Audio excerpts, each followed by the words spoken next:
Thank you, Mr. Chairman. I thank the witnesses for your testimony today, and I'm continuing to be amazed at the composure that you're able to bring to this issue, Mr. Steinle.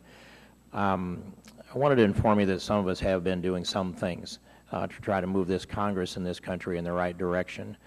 I look back on testimony at this same table about the first year I came here in Congress, which would be around 2003 or 4. The witnesses were testifying then that of the number of people who died trying to get across the Arizona desert. I asked a witness who was seated in your seat, Chief Beal, I said, do you know, actually I asked each of the witnesses, he had an answer. I said, do you know how many Americans died at the hands of those who did make it into the United States? And his answer to me, and September 11th was fresher in our minds than it is today, he said, I don't know the number, but I can tell you it would be in multiples of the victims of September 11th. And at that point, I began the effort to get a GAO study, which Ms. Lofgren cooperated with me on in 2005, April 2005. We got a study out. It wasn't quite apples to apples because we don't keep records well enough to have it exactly apples to apples. We refreshed that study again in March of 2011. I continued to bring amendments that cut off funding to sanctuary cities. I never believed that there should be a separation between the levels of law enforcement in this country. I grew up in a law enforcement family, and I understand the interrelationships that are part of the testimony we've heard here today. I wrote an op-ed last year dated August 26th. It's in the National Review, the ACLU versus the rule of law. In it, I objected to the ICE detainer decision. What's been missing here is that then acting director of ICE, Dan Ragsdale, issued a statement, a letter to the political jurisdictions on February 25th, 2014, that said that ICE detainers are not mandatory as a matter of law.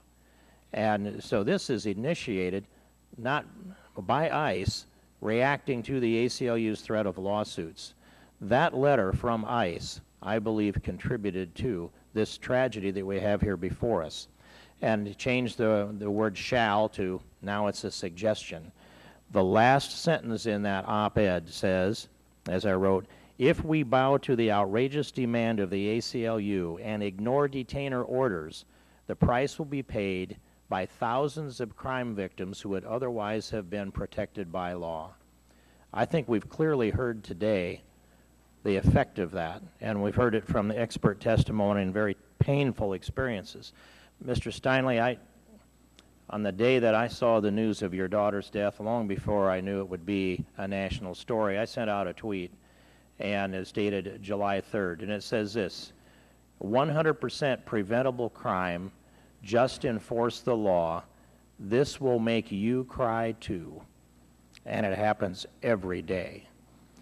That was the Breitbart article from that day, and I sent out a subsequent tweet the following day, and it says this story happens every day in the U.S., and as of 2011, 25,064 criminal aliens were arrested for homicide in the United States.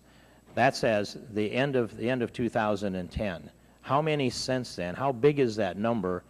I look at the report and I do the math. That number comes to perhaps 48,000. I look at the crimes that have been committed by criminal aliens.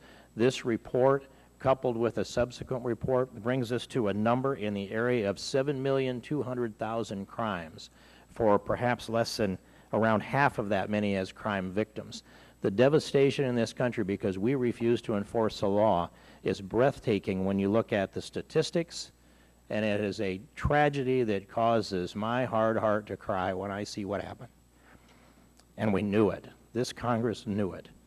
I saw it 12 or 13 years ago. Many of us have seen it, but because of political desires, people that gain a political advantage from having the political support, they're pandering to and catering to people that they know are lawbreakers. And this tragedy was 100% preventable. I feel like I ought to ask a question. So I want to say, Sheriff Jones, I think your testimony has been very specific and very well informed. And I'd ask if you could comment on what I said about ICE detainer orders.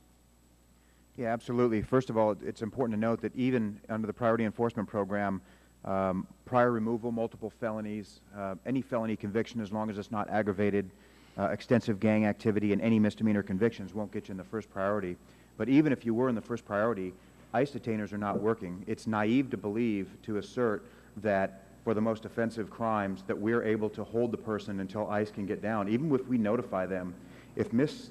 Steinle's murderer were somehow released from court today, they would not hold them 1 minute for them to get out of custody. There is no, I can't even honor an ICE detainer for the person that killed my officer that's currently in custody. If he were to somehow get released or charges dismissed, he would get out before ICE would ever come down to the jail. By ICE's own numbers, their in-custody arrests are down 95% over a year ago. That's 95%. That's more than just folks that are falling in the first priority. That is almost every single person escaping consequence for being in this country illegally or whatever crimes they may have committed.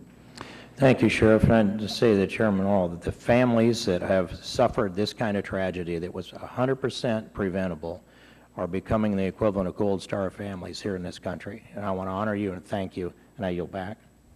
Gentleman yields back.